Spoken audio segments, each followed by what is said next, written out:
Hey guys, just letting you know I had some issues with Ashley's mic from minute 15 to minute 38.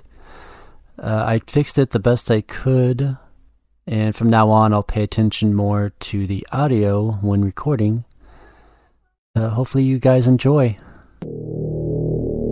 Don't be afraid of the dark. Just relax and let the darkness fall over you.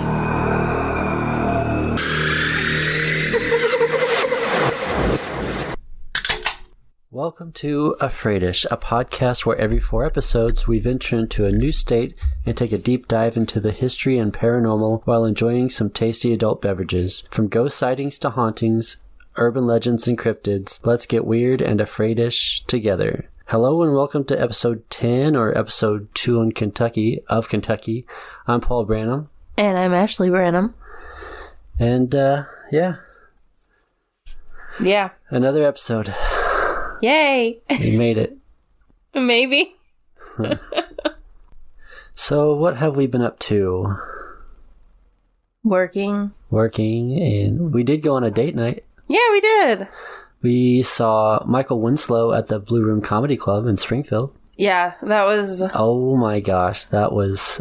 awesome. So fun. He was on top of his game. My god. It was so funny. Like, I had to work the next day. We went on a Saturday night and I work on Sundays. And I showed up for work the next day and I had to tell my clients, like, I'm not sick. I just was up all night screaming and laughing my ass off. Yeah.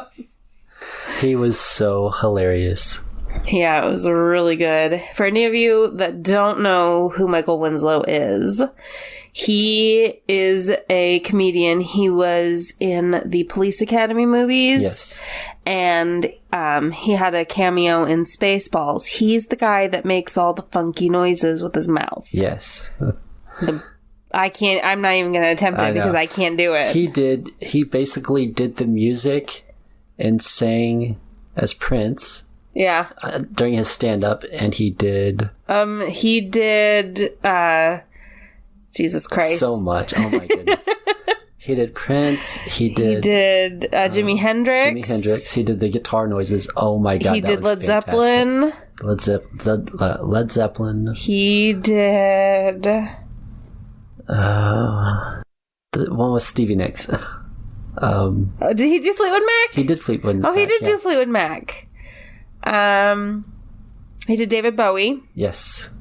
Anyway, it was so fun. It was amazing. It was so fun.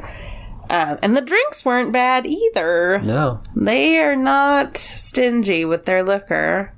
Yeah, and they're in a brand new location, which is a bit bigger than the small room at the billiards place. Yeah. They seem to... The pandemic hit them hard, I think, in the beginning. Yeah. And then once they kind of got through the roughest patch, it really picked up for them. So if you guys want to see a stand-up comic, go to the Blue Room Comedy Club in Springfield. It's a lot of fun. This podcast is not sponsored by them. They don't know who we are. We just like to talk about local places. Yeah. So let's go ahead and get into another 5 fun facts about Kentucky. Woo! So, number 1, the fast food giant KFC originated in Kentucky on September 24th, 1952. Today it is the world's second largest fast food chain with over 20,000 branches across the globe. Above all, its acronym KFC, Kentucky Fried Chicken, has been there from the very start and will carry on its legacy as a homegrown trademark. Colonel Harlan David Sanders founded KFC in North Corning, Kentucky. The famous icon or logo of KFC is the picture of the owner himself. The legacy of Colonel Sanders continues even after his death. To illustrate, by the time of Sanders' death on December 16, 1980, there were only 6,000 KFC branches. Wow. Fun fact about me, KFC is probably my least favorite fast food place. Chick-fil-A is my first least favorite fast food place. True. KFC is a very solid second. I hate their food. Anyways, it's just a fun fact. Number 2. Thunder over Louisville is the opening ceremony for the Kentucky Derby Festival and is North America's largest annual fireworks display. Wow. So some people say Louisville. It's Louisville. If you talk to anybody from Kentucky, it's Louisville. Yeah. Number 3. The world's first enamel bathtub was manufactured in Louisville in 1856. Okay. Number 4. Since 1981, every Corvette that's been produced was built at the Bowling Green Assembly Plant in Bowling Green, Kentucky. I did not know that. Yeah. You can catch a glimpse at some of the oldest, rarest, and most unique at the National Corvette Museum just across the street from the assembly plant. Wow. And that would be a fun thing to go see, I think. Number 5. The World Peace Bell, which is one of the largest free-swinging bells in the world, is displayed in Newport, Kentucky. I did not know that. That's pretty cool. Yeah.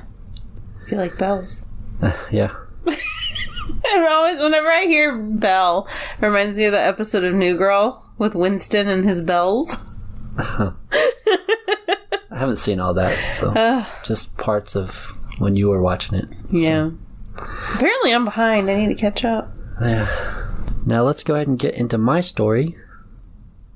Let's travel to the most haunted nightclub in America. Let's get into the history of Bobby Mackey's Music World, located at 44 Licking Pike in Wilder, Kentucky. I'm familiar with Bobby Mackey's. Yeah. In 1850, on the outskirts of Wilder, Kentucky, a large slaughterhouse and meatpacking facility was constructed to serve northwestern Kentucky and nearby Cincinnati, Ohio. In the lowest part of the building, a well was dug and used to hold the blood, guts, and waste from the slaughtered animals. Some researchers have speculated that after the slaughterhouse closed in the 1890s, satanic cult activity took place in the building around the well. Animals and possibly humans were being slaughtered here for ritualistic purposes during secret meetings. In 1896, one of the most horrific and gruesome murders happened in the area. The murder and beheading of 22-year-old Pearl Bryan. Her body was found just 2 miles from the slaughterhouse. Wow. Let's talk a little bit about Pearl Bryan. Pearl Bryan was born on October 25th, 1872 in Greencastle, Indiana. She was the 11th of 12 children. Yeah, I know. Born... No, thank That's a lot.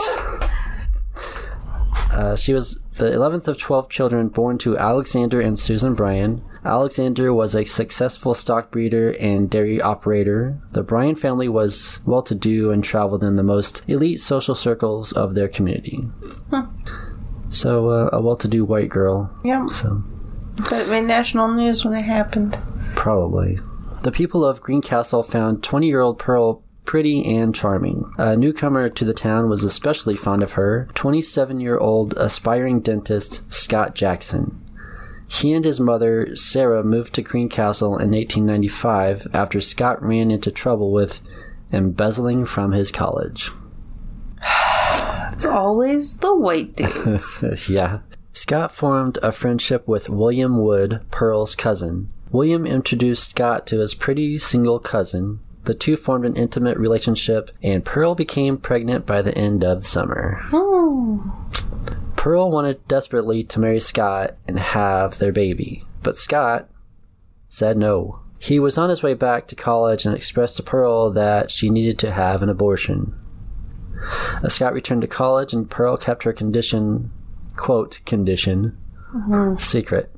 Scott wrote letters to William with messages for Pearl. These were not expressions of love, but instructions and recipes meant to induce a miscarriage.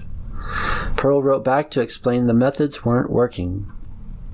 Pearl was beginning to show when Scott visited for Christmas. He knew something needed to be done quickly. He asked Pearl to arrange a trip to Cincinnati where he would, quote, take care of her. We all know what that means. Mm-hmm. Pearl believed Scott would marry her in Cincinnati. She told her family she was going to visit the Fisher family in Indianapolis. Instead, she set off for Cincinnati on January 28th, 1896. Pearl arrived in Cincinnati and went to the Ohio College of Dental Surgery to find her beau. Unable to locate Scott, Pearl rented a room in the Indiana house in downtown Cincinnati under her sister's name, Mrs. Maud Stanley. She located Scott via messenger, and the two made plans to meet. Scott arrived with his roommate, Alonzo Walling. Scott let Pearl know he had no plans to marry her. The purpose of the visit was to terminate her pregnancy.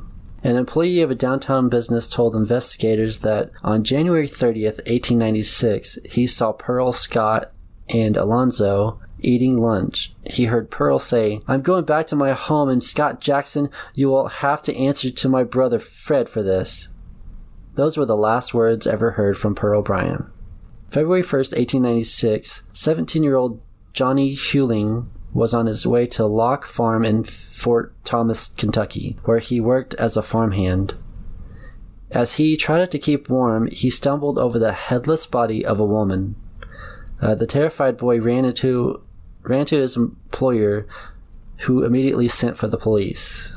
The first officials on the scene were Sheriff John Plummer and County Coroner Tingley. Townsfolk flocked to the Lock Farm in droves to catch a morbid glimpse of the deceased, which I'm assuming screwed up the whole scene for the investigators and stuff, like they always did in the back then. And Right.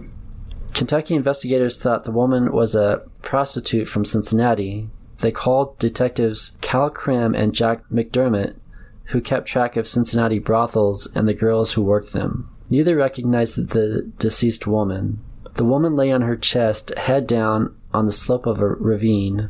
Her arms were outstretched, and her feet rested at the top of the hill in a pool of blood. Drops of blood splattered across the leaves of private bushes above. Krim located a woman's number 8 shoe on top of the bank and a few strands of blonde hair. She wore a light blue checkered dress, a dark blue skirt, and union suit underwear. On her hands were tan-colored kid gloves, sliced open from grabbing a knife blade. Officers noted that she was shabbily dressed, aside from her new shoes, and of exceptional quality. The deep wounds on her hands and arms indicated that she put up one hell of a fight. Bloodhounds tracked the murderer's scent to a nearby reservoir. Figuring the murderer threw the head in there, police had it dragged along with 2 pawns. In each case, they came up empty-handed. Dr. Robert Carruthers performed an autopsy that Monday which revealed the murderer decapitated Pearl with a dissecting knife. The crime scene was so bloody, the doctor surmised that her heart was still a beat when her head was severed. The woman appeared to be around 5 months pregnant. Her fetus was removed and taken to New York for preservation.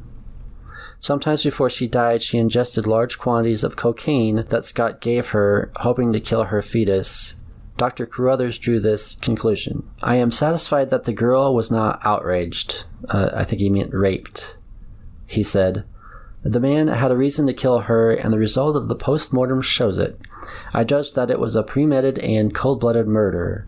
The girl, in my opinion, was from the country and was comparatively innocent. She was brought to Cincinnati to submit to a criminal operation. Once here, she was taken to Fort Thomas and murdered. Her head was taken away, horrible as it may seem, merely to prevent the identification of her body." So, I'm not going to go through the trial, but basically, Scott and Alonzo were executed for the murder of Pearl Bryan on March 20th, 1897. Wow. The location of Pearl's head is still a mystery. Ugh. Yeah. Alonzo and Scott were dental students who practiced on cadavers, which were not easy to come by. In likelihood, Scott sold the anonymous head to his college. Perhaps he used the campus furnace to cremate it. We can only guess. Pearl Bryan has become the stuff of legends. Ballads have been written in her honor. She became part of the satanic panic in the 1980s and 90s. Really? Mm-hmm. Oh. When rumors flew that Alonzo used her head to worship the devil, at what is now Bobby Mackey's in Wilder, Kentucky. Her supposed haunting of Bobby Mackey's continues to attract ghost hunters worldwide. So, I guess since then people have went to the well before Bobby Mackey's opened, and you know, the whole satanic thing. Because it's gotta be Satan. Yeah. The slaughterhouse was demolished in the early part of the 20th century, and the lot sat empty until the 1920s, when a new building was erected that served as a casino, nightclub, and speakeasy during the Prohibition. When Prohibition ended in 1933, E.A. Buck Brady bought the building and named it the Primrose. After more than a decade of successful operation, his casino caught the attention of Cincinnati mobsters who tried to muscle their way into the operation. Of course. Yes. When Brady refused to sell, the violence escalated with fighting and threats to customers in the parking lot until Buck drew a gun on a mobster named Albert Red Masterson and was charged with attempted murder and left the casino business in 1946. The building reopened as a nightclub called the Latin Quarter in the 1950s. Johanna, who was said to wear rose-scented perfume, a dance hall girl and the daughter of the nightclub's owner, fell in love with a singer, Robert Randall, who performed there. She got pregnant and intended to run off with the young singer, but her father forbade the romance and used his criminal connection to have the singer killed. When Johanna discovered what had happened, she poisoned her father, then took her own life in the basement of the building. Ugh. Yeah. Fun fact, Bobby Mackey's full name is Robert Randall Mackey. Okay. Not the same guy, obviously, but... Right. I know. In 1978, after a series of fatal shootings at the Rough and Tumble nightclub, the local authorities were forced to close the establishment. Later that same year, 1978, a young country singer named Bobby Mackey purchased the building and turned it into the music hall and tavern that still stands today. Paranormal phenomena have been present since day one.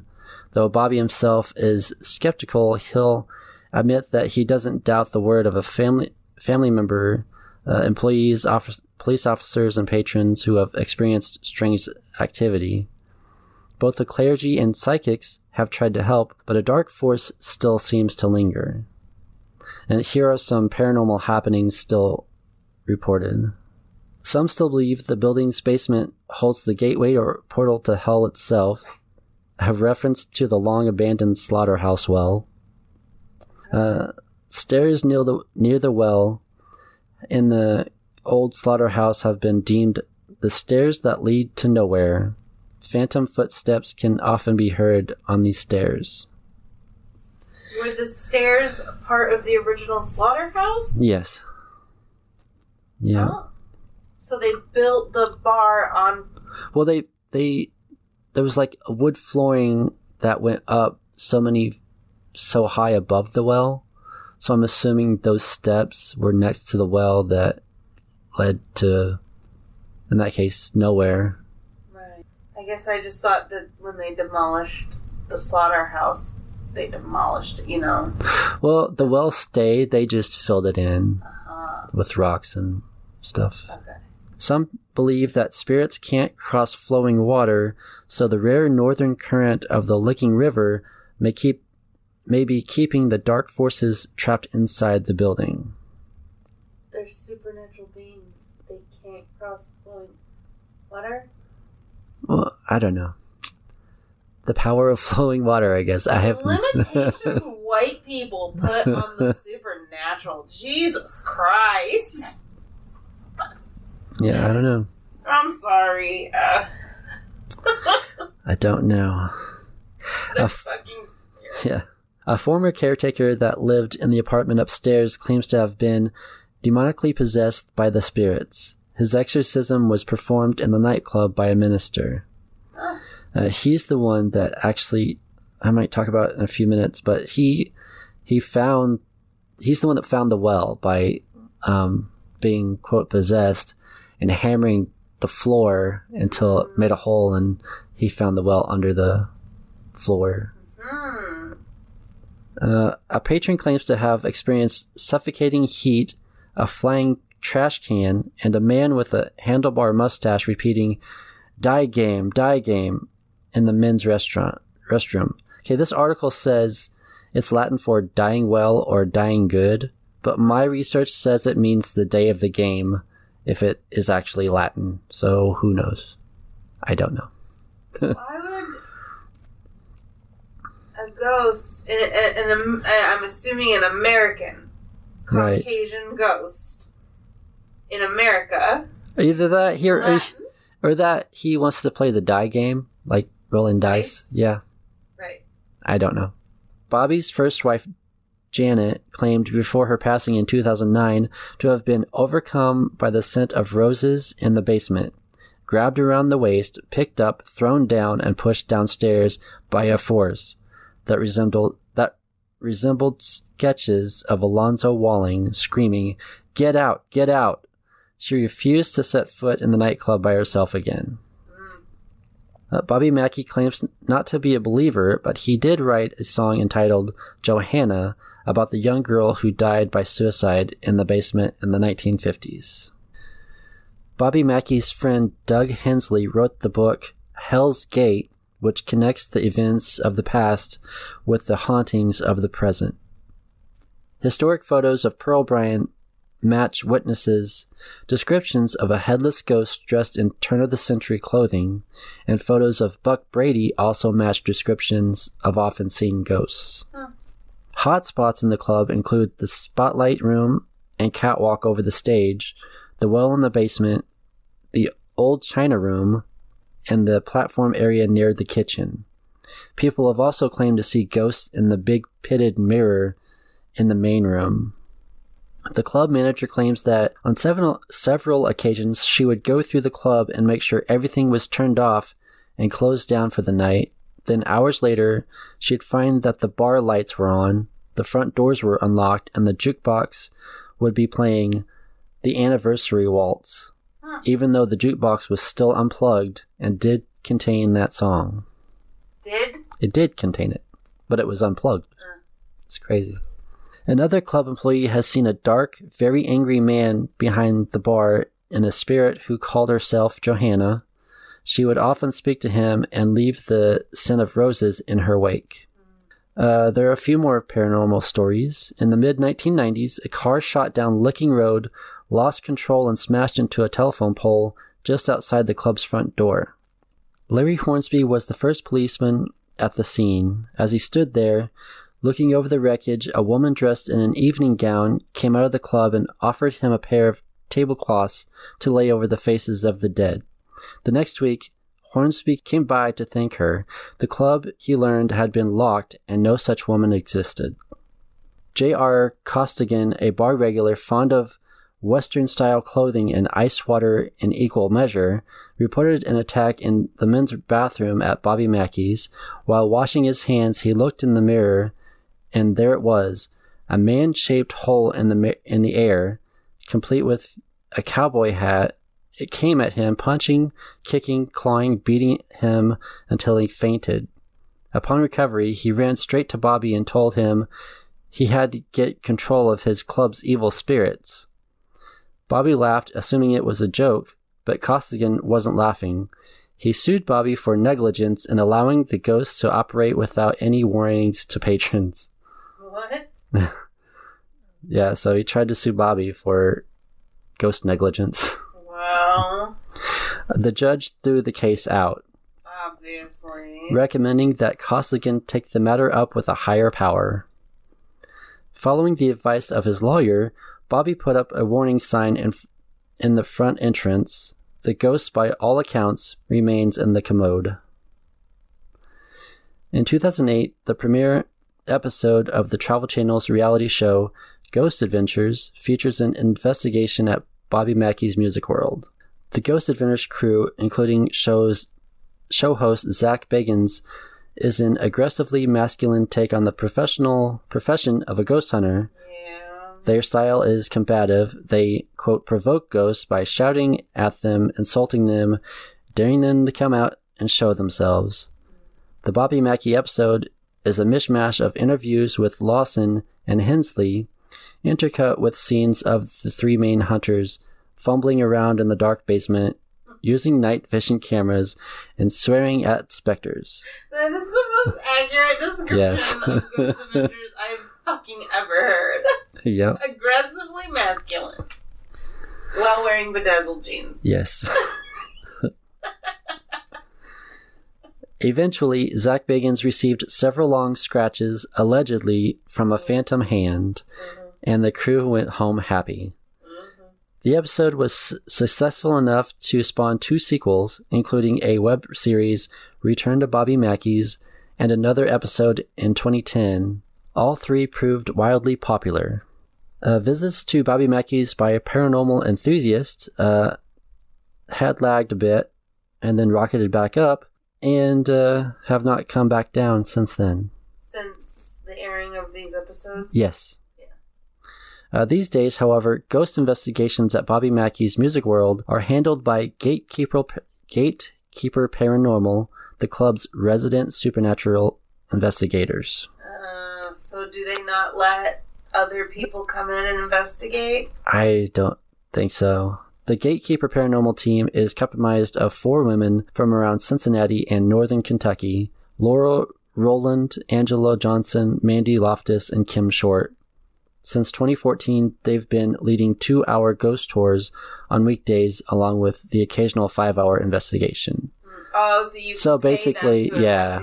Gatekeeper is right. There you go. That's how you make the money. Leave it to the white ladies. Yeah. If you decide to visit this honky-tonk bar, which is only open Friday and Saturday nights from 7 p.m. to 2 a.m., make sure you read the sign in front of that says, "Warning to our patrons, this establishment is purported to be haunted. Management is not responsible and cannot be held liable for any actions of any ghosts/spirits on these premises. Come for the ghosts, stay for the music," as Bobby Mackey says. If you encountered a spirit at Bobby Mackey's Music World, would it make you afraid-ish? I mean, I wouldn't want to be beat up by a ghost in a men's bathroom, that's for sure. That would be rough. So, what's the secret story you have that I haven't heard yet? Well, what's funny is it shares a name with somebody in your story. We'll get to that eventually. Oh, sweet. Yeah. Alright, so my story tonight is on the Seelbach Hotel in Louisville, Kentucky.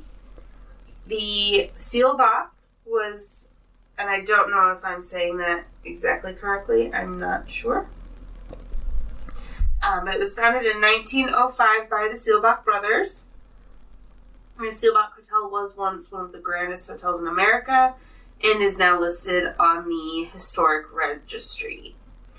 Louis Seelbach immigrated from Bavaria in Germany in 1869, and in 1874 he opened the Seelbach Bar and Grill, which became a very fast success. Eventually he was able to afford to move his brother Otto from Bavaria to Kentucky, and together they built some lodging on top of the bar and grill. But they had a dream of building a hotel as opulent as the finest in Europe. And in December of 1903, they broke ground. And in May of 1905, they celebrated the hotel's grand opening.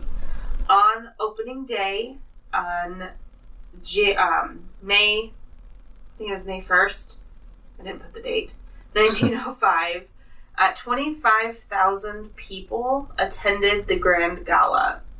Dinner parties were hosted in all 158 rooms, and the hotel became an immediate success, so much so that by January of 1907, they opened a 350-room expansion. So the grand total of all the rooms was now 500. Dang. In 1925, Louis Seelbach passed away, leaving a need for new management. In 1926, the Chicago-based businessman Abram M. Leben purchased the property for approximately $2.5 million, the equivalent to $38,639,406 today's money. Damn. He later sold it to the Epley Company for $2 million, a loss of approximately $8 million in today's money. Dang. In 1956, Mr. Epley, based in Omaha, Nebraska, sold the hotel and more of his other properties to the Sheraton Company in the second largest hotel sale in U.S. history to date. They would go on to change the name of the hotel to the Sheraton Seelbach Hotel, and then later they dropped the Silbach and it just became the Sheraton Hotel. In 1968, Sheraton sold the hotel to the Gotham Hotels Company, who ended up changing the name back to the Seelbach Hotel. And then in 1975, the owners of Gotham Hotels went bankrupt, causing most of their properties to either have to be sold or closed. The Seelbach was one that was closed. In 1978, Louisville native Roger Davis purchased the hotel and began restoration work. The hotel has since changed hands many more times, but is currently a member of the Hilton family. Nice. Over the course of its 116-year history, the hotel has hosted many guests from everyday people like us, business people, lovers, famous faces, and some of the most infamous criminals in American history. Nice. F. Scott Fitzgerald was a frequent guest of the Seelbach in the spring of 1918 while he was training for his deployment to Europe during World War I. I don't believe he actually rented rooms at the hotel. I think he liked to frequent the bar. One of his favorite spots in the hotel was the Rathskeller Room, which is a Bavarian-inspired tavern in the basement. One night, a drunken F. Scott Fitzgerald had to be restrained and was eventually ejected from the property. Fortunately, that didn't seem to dampen his fondness for the old Silbach, as it seems to have been the inspiration for the venue that played host to Tom and Daisy's wedding in The Great Gatsby. Tom rented the entire floor of the Malbach Hotel. Some people speculate whether that was the ballroom on the top story or the Rathskeller in the basement. But anyway, F. Scott Fitzgerald seems to really have loved the Seelbach so much so that he put it in his most famous novel. Nice. The Seelbach Hotel also hosted some of the most notorious names of the early 20th century. During Prohibition, gangsters flourished, building vast fortunes and taste for luxury. The Seelbach was a favorite destination for the likes of Dutch Schultz, George Remus, Lucky Luciano, and even Al Capone. Nice. They gathered in the Seelbach to smoke cigars, gamble, and drink. They met in an alcove room off of the famous Oak Room. This room is special. There is a somewhat secret door in one of the corners at the back of the room that leads to a secret passage. This passage takes you past the kitchens, down into the basement, which then leads you to an entrance to the tunnels that span much of the old part of Louisville. Nice. So gangsters would gather in this room, which is now called the Al Capone Room if you were ever to visit the Seelbach. But they would gather in this room, they would have their poker games, and if the fuzz ever showed up, they would just run through the tunnel. They can literally emerge in any part of Louisville, hop in a car, and be miles ahead of the police if any were to try to pursue. That's awesome. Yeah. There are many ghost sightings in the Seelbach Hotel. One couple was awoken in the middle of the night to see a man staring out of the window in their room. He disappeared as soon as they turned on the light. One of the employees was working in the auto cafe when they caught a glimpse of an old woman in ragged clothes standing behind them in a mirror.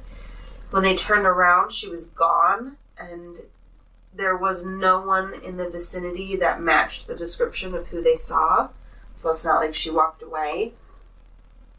There are sightings of various spirits all throughout the rest of the hotel.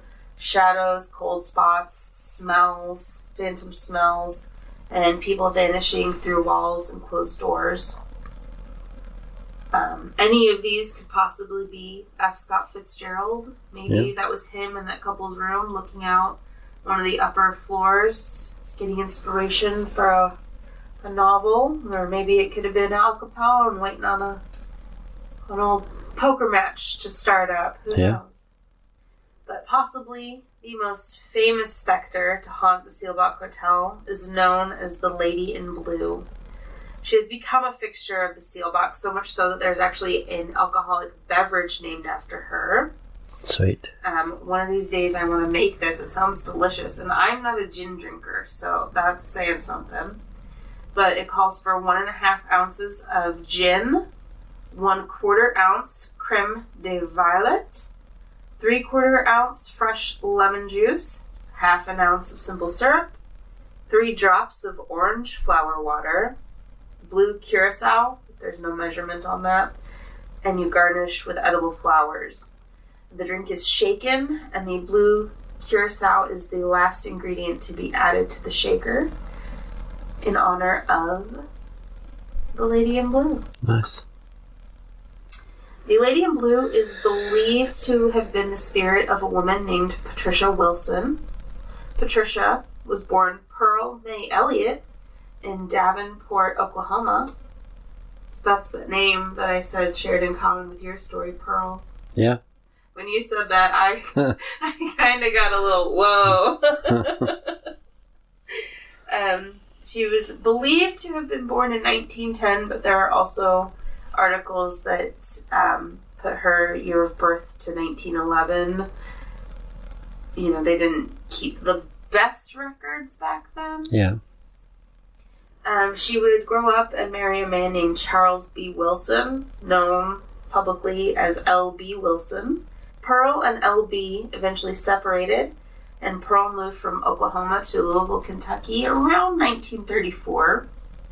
She stayed in various boarding houses in and around Louisville, and ultimately she was found dead on top of the service elevator car of the Seelbach Hotel, having fallen down the shaft, falling 6 stories and landing on top of the car when it was positioned on the first floor.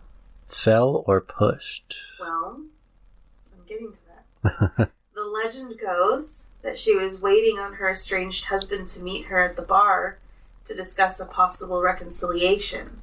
He never made it, dying in a car crash on the way to the hotel.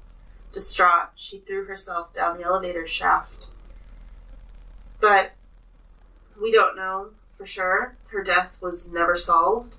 What we do know, according to an article on lowkey.com, she was not waiting on her estranged husband. She had told her landlady as she was walking out the door, "I'll be back later, Ma," though she never did return. She left home on the afternoon of July 15th, and her body was discovered on August 7th, 1936. That is crazy. By a hotel employee who was cleaning out the service elevator used to transport clean linens to the upper floors of the hotel. Wow. Because that was the elevator that they used for the clean linens, it had to be kept meticulously clean, and for the most part, it wasn't a difficult job. On this particular day, there was an unusual amount of dust and even plaster that had fallen inside the service elevator. And a young employee was inspecting it, trying to figure out what had caused this plaster to be knocked loose. When he looked around the edge of the car, he noticed a woman's glove and pulled on it, and eventually went up to the second floor, opened the doors, and found her body laying on top of the elevator. She was wearing an orchid-colored dress and white shoes. She had her pocketbook with her, so it wasn't a robbery. And her hat was later found in the hotel's bar, which was at that time called the Stables. Nobody knows how she ended up on top of that elevator car. It doesn't appear to have been a suicide. She didn't seem to be in that type of mental state. She promised her landlady she'd be back later. She had apparently just gone out to run errands and stopped at the hotel bar as her last stop of the evening and ultimately the last stop of her life. But nobody that testified to the investigators remembered seeing or hearing anything that night. So, unfortunately, her death is still a mystery. That's wild. Now, people believe that the ghost of the Lady in Blue is Patricia. She's seen all over the hotel. She seems to favor the 8th floor the most, which would make sense, as that would have been her entry point into the elevator shaft. Sometimes she's seen in the hotel's bar. Sometimes she's seen walking the mezzanine. And most of the time, though, she is seen on the 8th floor in and around the elevator. One hotel employee, the first recorded incident of seeing the Lady in Blue, a hotel employee saw her walk into the service elevator while the doors remained closed. And then a couple of days later, another employee then saw her walk out of the elevator while the doors remained closed. She always is seen in a long blue dress with long dark hair, although when researching all of the pictures that were associated with Patricia or Pearl show a woman with a short not flapper styled bob, finger curls bob. And it doesn't look like she has a bun in the back. It very much looks like the hair is cut short. But I don't know. It's hard to tell, those old photos. Do you believe the Lady in Blue is Pearl May Elliott? It could be. Yeah. Would you be afraid-ish if you saw her wandering the hotel? Probably. Would you be afraid-ish if you saw the ghost of Al Capone? Probably, yeah. So, that's a good story. Yeah? Yeah. Good. Alright, I guess that's it. If you have any stories or requests of anything you want to hear about, or if you know anyone who does, please _email us at afraidishpodcast@gmail.com, Instagram and Facebook at afraidishpodcast, and Twitter at afraid_ish. Check out my website, afraid-ishpodcast.com. All the links will be in the show notes. Do you have anything else? I do not. Alright. And as always, don't be afraid of the dark. Be afraid-ish of what's in it. Bye. Bye!